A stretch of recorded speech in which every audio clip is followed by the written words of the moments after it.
My name is Marin Cole, and the day they read my grandfather's will, my parents smiled as they handed my sister a $10 million check. Then they turned to me and said, "Go earn your own." I didn't flinch, didn't cry, just pressed my fingers against the edge of the mahogany table as if the grain might anchor me. Outside, the Charleston air was thick with spring honeysuckle humidity and the kind of silence that hums just before something breaks. Then someone coughed. A man I didn't recognize stood from the back row, older, quiet, in a slate-gray suit. He held up a faded envelope. "There's one more document," he said. My mother's smile faltered. My father's hand twitched, and my sister Vanessa, still holding her check like a crown, narrowed her eyes. That envelope, it changed everything. Inside it was my grandfather's handwriting, and whatever was sealed inside it shattered the story they'd built so carefully, the narrative of the disappointment daughter, the one who left, who didn't care, who didn't deserve. I hadn't seen the old ranch house in over a year, but I remembered the way the porch creaked like an exhale when you stepped onto it. I remembered the sound of wind chimes and the smell of sun tea. And I remembered a voice low, steady, and kind, telling me I mattered even when no one else did. And now that voice was about to speak again, even from the grave, and I was finally ready to listen. The gravel crunched beneath my boots as I stepped out of the rental car. The house looked exactly the same, and nothing like I remembered. The white paint on the front door had peeled in vertical strips, exposing raw wood underneath. The magnolia trees flanking the porch still leaned slightly east, like they were listening for something that never came. I hesitated at the steps.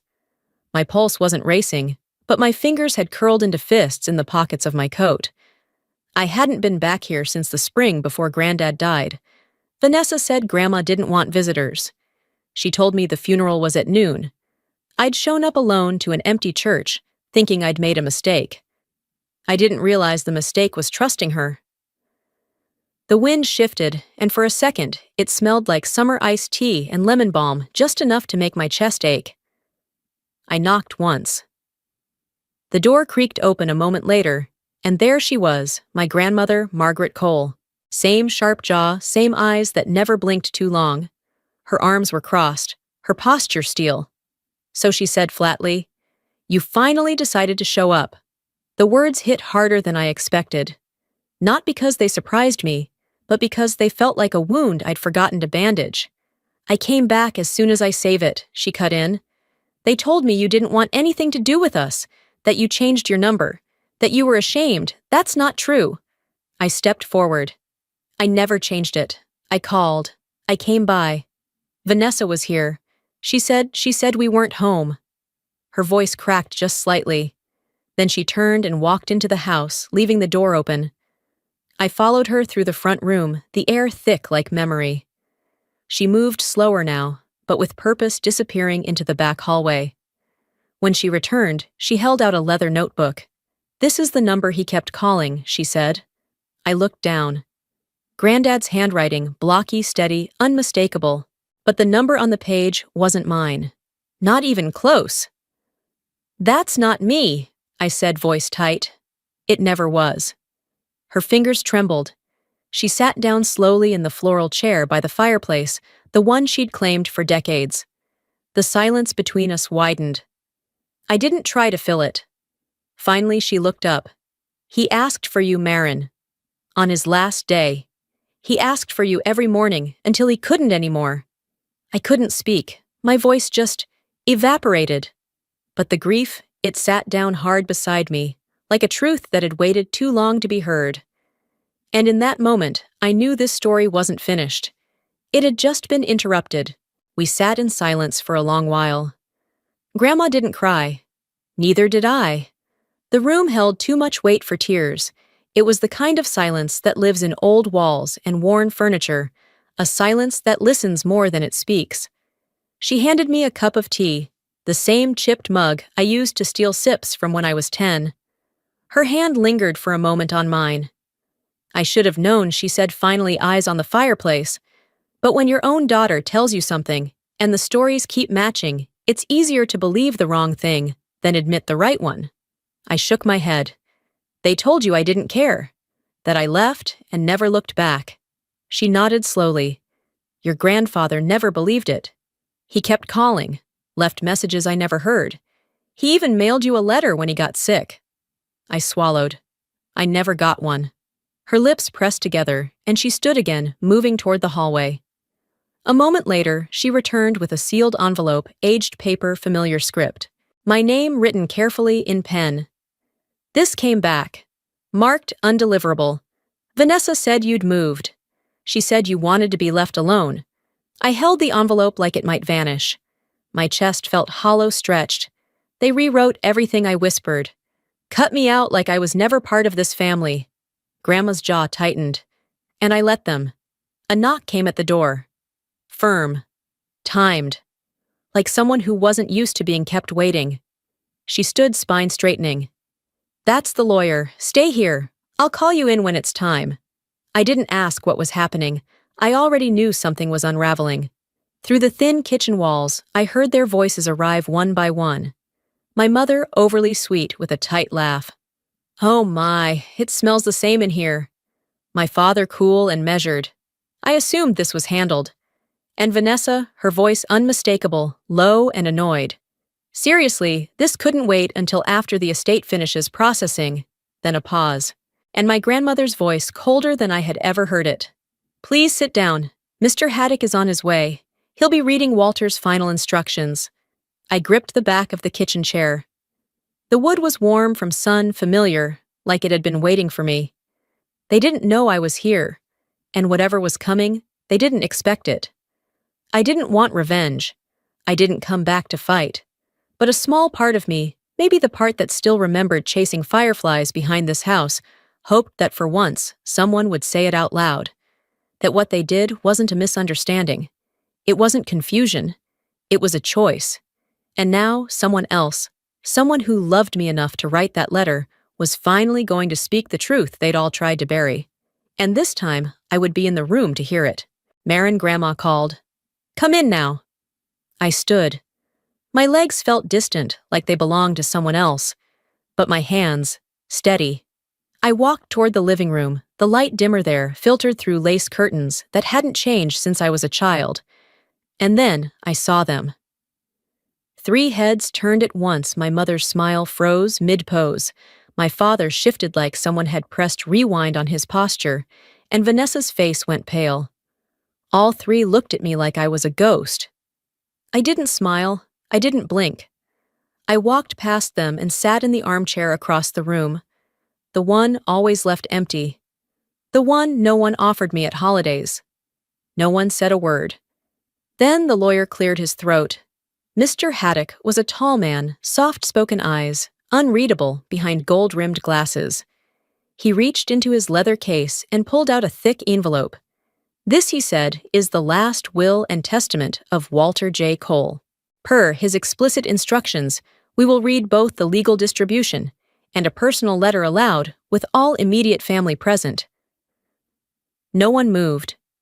My mother folded her hands tightly in her lap. My father looked out the window. Vanessa sat back, jaw locked. Mr. Haddock turned the page. To my wife, Margaret Cole, he read, I leave the family home the accounts established for her care and access to our shared holdings. Grandma didn't flinch. She just gave me a look, quiet, calm, full of something I hadn't had in years. Safety. Mr. Haddock continued. To my granddaughter, Marin Cole, I leave the Cole Research Annex at 741 Briar Ridge, including all equipment funding accounts, patents, and the intellectual property currently held under Cole Agricultural Innovation. A sharp inhale. Not from me. Vanessa sat forward, blinking hard. My mother's lips parted. My father's knuckles went white on the armrest. And finally, Mr. Haddock said the remainder of my estate financial holdings and stock portfolios shall be split evenly between my 2 granddaughters, Marin and Vanessa Cole. The room didn't explode. It cracked. Quietly. Like an old wall finally giving way after years of hidden pressure. Vanessa stood. Her voice broke the silence with a hiss. You gave her the annex. You told me it would all be mine. but it wasn't hers. And she was about to find out why. Mr. Haddock held up a second envelope, smaller, creased with my name, written in my grandfather's unmistakable hand. "There is one final document," he said. "A personal letter addressed to Miss Marin Cole, to be read aloud in this room, with all family present." Vanessa scoffed. "Seriously?" No one answered her. Grandma stood and handed the envelope over, with a quiet, "He made me promise." The lawyer unfolded it gently, like he already understood. It wasn't just a letter, it was a reckoning. "To my dearest Marin," he began, "if you are hearing this, I'm no longer here to tell you in person, but that never meant I stopped believing in you. In fact, I never believed in anyone more. I didn't move. I barely breathed. You were always the one who noticed first, who asked why, who listened instead of performing. You never needed the spotlight. You needed space." Across from me, Vanessa's arms crossed tightly, her jaw set. "You built your own compass in a family that tried to hand you someone else's map." My mother's chin dropped slightly. "You were never a mistake, Marin. You were my quiet legacy. The one who didn't demand attention, but earned it with honesty, with wonder, with grit." A tremor worked its way up my spine, but I stayed still. I wanted them to hear it all. "I remember the day you spent 6 hours tracking how bees communicated in the garden. You filled an entire notebook. When I asked you why, you said, because they matter too."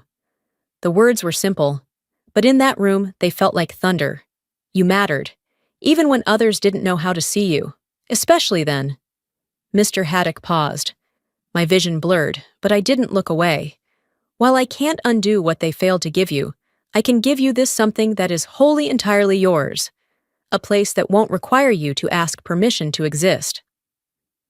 He folded the letter slowly, then placed it in front of me. The silence that followed was dense. Not awkward, just full of truth that had taken a lifetime to break through. I looked up, finally meeting Vanessa's eyes. And for the first time in years, she looked away first. "I remember that notebook," I said softly, my voice the only sound in the room. "I thought I'd lost it." No one replied. My mother stared down at her lap, fingers curled into her skirt. My father exhaled sharply through his nose, like he was about to say something, but didn't. Vanessa, still standing, looked like she was waiting for someone to rewrite the moment, to fix it, to make it make sense again. But there was no script left for her to follow. "He always saw you as special, Grandma," said, voice steady, though her eyes shimmered. "Even when we didn't." "I wasn't trying to be special," I said. "I just didn't want to disappear." Vanessa snapped, "Oh, please. You always made yourself the victim. Like the world owed you something for being quiet and strange." I tilted my head. "And you made yourself the center of every room. Like applause could fix what you were missing." She blinked. I stayed. I visited. I played the part I was told to play. "I know," I said, almost gently. "And you did it so well, no one ever questioned if the rest of us even existed." My mother stood up abruptly. "Enough. This is not the time to relitigate every petty childhood grievance." But Grandma cut in, her voice iron. "No, this is exactly the time. Because I let you all convince me Marin didn't care. That she walked away. I believed you when you said she was the distant one. And I was wrong." My father shifted in his seat. "She got what she wanted, didn't she? Her degree, her research trips, her journals. That wasn't cheap." I looked straight at him. "And who paid for that?" His mouth opened, then closed. "Not you," I said. "Granddad did. Every scholarship, every travel fund, every moment I thought maybe I wasn't invisible." I could see it now, the truth landing where it needed to. In the pauses, in the silence, no one dared to fill. Vanessa sat back down, jaw tight, arms crossed again like armor. "Why should you get anything? Just because you played the part of the sad, misunderstood genius?" I didn't answer with anger. I just smiled, slow and certain. "No," I said. "I get this because I didn't lie for it." And this time, nobody interrupted me. Grandma stood slowly, her presence somehow taller than any of us in that moment. She looked at Vanessa first. "I regret that Walter left you," anything she said, her voice low and clear. "You may have stayed, but it was never for him. It was for what you thought he owed you. Vanessa's face twisted. You can't say that. I just did. She turned to my parents, her eyes colder than I'd ever seen them. And you, she said, voice rising slightly. You let it happen. You watched her disappear, and you helped it along. You buried the truth, because it made things easier. My mother stepped back, like the words had weight. My father said nothing at all. Get out, Grandma said simply. Vanessa pushed up from her chair. This is absurd. We're still family. No, Grandma cut in sharp and final. You made your choices. You don't get to pretend now. She pointed toward the door. My mother blinked, stunned. Margaret, you can't, I can. And I am. The room shifted again. My father rose slowly. Vanessa muttered something under her breath, but no one responded. For the first time, they couldn't control the moment. They couldn't shape it, or spin it, or rewrite it. They left without slamming the door. Just a soft click behind them. I stood frozen, unsure what to feel. The house was quiet now, not silent like before, but settled, like it had finally exhaled. Grandma sat back down, her hands folded calmly in her lap. They'll come back, I said quietly. She nodded once. Maybe, but we don't have to let them in. For the first time, I believed her. For the first time, I knew what that door had truly kept out. Not family, but fiction. That night, I stayed in my old room. The wallpaper had faded, and the mattress was softer than I remembered. But the ceiling still held the glow-in-the-dark stars Grandpa helped me stick up when I was 9. We'd arranged them in proper constellations, not scattered like stickers, because I insisted they had to be scientifically accurate. He hadn't laughed. He'd gotten a ruler. I lay there staring at Orion, wondering how long I'd spent trying to earn love from people who never had any to give, trying to be seen by those who refused to look, but not him. He'd seen me, all along. The next morning, I found Grandma already in the kitchen, a steaming mug waiting at my place. We sat quietly, the sunlight stretching across the tile. What now? She asked. I stared out the window, the magnolia trees swaying gently. I think I go see it. She nodded. He'd like that. Later that afternoon, I drove out to Briar Ridge. I expected a lab. Something sterile, stark. But what I found instead looked like a converted barn with a tin roof and double wooden doors. And yet inside it was light. Every inch felt touched by intention. Tables with untouched equipment. Shelves labeled with my name. Even my childhood notebook, the one I thought I'd lost years ago, lay waiting on the central workbench. He hadn't just left me a facility. He'd built me a place where I didn't have to apologize for existing, where no one would rewrite me, where the only thing expected of me was truth. And for the first time in years, I felt ready to begin again. It's been 3 months since the will reading. The days move slower out here, but in the kind of way that lets you breathe. I've spent most mornings at the annex unlocking doors to a place where nothing has to be performed. Tara and Micah, 2 old friends from grad school, joined the project. We're rebuilding soil. Rebuilding trust in it, really. There's something poetic in that. Grandma lives in a small apartment just off the kitchen wing. Some days her memory slips, but when she talks about Grandpa, it's with the sharp clarity of someone who still knows where the truth lives. We drink coffee together in the mornings. No forced conversation, no filtered smiles, just warmth. Sometimes I catch myself watching the mailbox, half expecting another envelope, some postscript to the letter he left me. But there's nothing else coming. There doesn't need to be. He already gave me what I needed. Not land, not labs, but the freedom to stop asking to be seen. Now when I look at the stars, real ones, not plastic constellations on a bedroom ceiling, I think of the girl who kept notebooks no one read, who whispered questions into wind. She's still here, and she's not waiting for permission anymore. Just sunlight, just silence, just enough room to grow.